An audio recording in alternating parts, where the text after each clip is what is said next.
भारत के 5 सबसे खतरनाक योद्धा नंबर 1 पर है महाराणा प्रताप। महाराणा प्रताप सिंह उदयपुर मेवाड़ में सिसोदिया राजवंश के राजा थे। महाराणा प्रताप को मुगल शासकों के सामने कभी न झुकने के लिए याद किया जाता है। इन्होंने अपना सारा जीवन राष्ट्र, कुल और धर्म की रक्षा के लिए समर्पित कर दिया था। इसीलिए इतिहास में इनका नाम आज भी वीरता और दृढ़ प्रतिज्ञा के लिए अमर है। ऐसा कहा जाता है कि महाराणा प्रताप 72 किलो का कवच पहनकर 81 किलो का भाला अपने हाथ में रखते थे। भाला, कवच और ढाल तलवार का वजन कुल मिलाकर 208 किलो था। महाराणा प्रताप और उनके प्यारे घोड़े चेतक की वीरता की गाथाएं आज भी आपको राजस्थान के कण कण में मिल जाएगी। नंबर 2 पर हैं सम्राट चंद्रगुप्त मौर्य। मौर्य वंश के संस्थापक चंद्रगुप्त को भारत का पहला सम्राट माना जाता है, जिसने लगभग पूरे भारत में अपना शासन फैलाया। इनके गुरु का नाम चाणक्य था। सबसे पहले उन्होंने मगध से नंद वंश को समाप्त कर अपना शासन स्थापित किया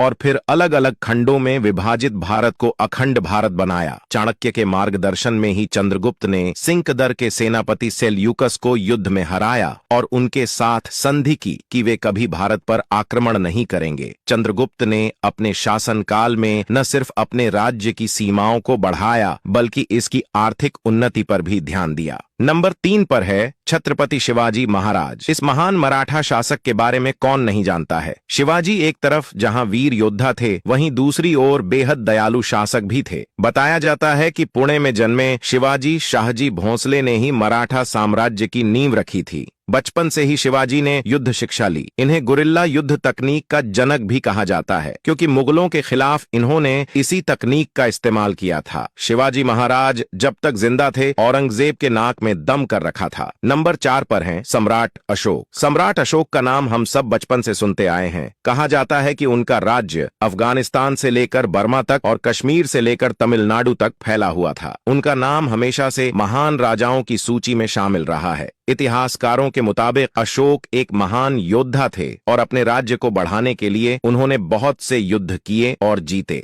लेकिन कलिंग के युद्ध के बाद उन्होंने बौद्ध धर्म को अपनाते हुए शांति के मार्ग पर चलने का फैसला किया। 3री शताब्दी में सम्राट अशोक द्वारा बनाया गया मध्य प्रदेश में सांची का स्तूप आज एक प्रसिद्ध पर्यटक स्थल है। अशोक स्तंभ से लिए गए अशोक चक्र को भारत के राष्ट्रीय ध्वज में स्थान दिया गया है और 4 शेर वाले चिन्ह को राष्ट्रीय चिन्ह का सम्मान दिया गया है। अंतिम वाले योद्धा को जानने से पहले आप इनमें से किसे पहले नंबर पर रखेंगे, कमेंट में जरूर बताएं और वीडियो को लाइक कर दीजिए। नंबर 5 पर हैं सम्राट पृथ्वीराज चौहान। पृथ्वीराज चौहान को भारत का अंतिम हिंदू सम्राट माना जाता है। उन्हें राय पिथौरा के नाम से भी जाना जाता है। अजमेर के साथ साथ दिल्ली के साम्राज्य पर भी राज करने वाले पृथ्वीराज चौहान अपनी युद्ध कुशलता के लिए जाने जाते हैं। कहते हैं कि उन्होंने गौर शासक मोहम्मद गौरी को पहली बार युद्ध में हराया था और हर बार जीवन दान दिया, लेकिन दूसरी बार पृथ्वीराज को बंदी बना लिया गया और गौरी ने उनकी आंखें भी निकलवा दी थीं। लेकिन अपने दोस्त चंद्रबरदाई की मदद से उन्होंने खुद प्राण त्यागने से पहले मोहम्मद गौरी को खत्म किया।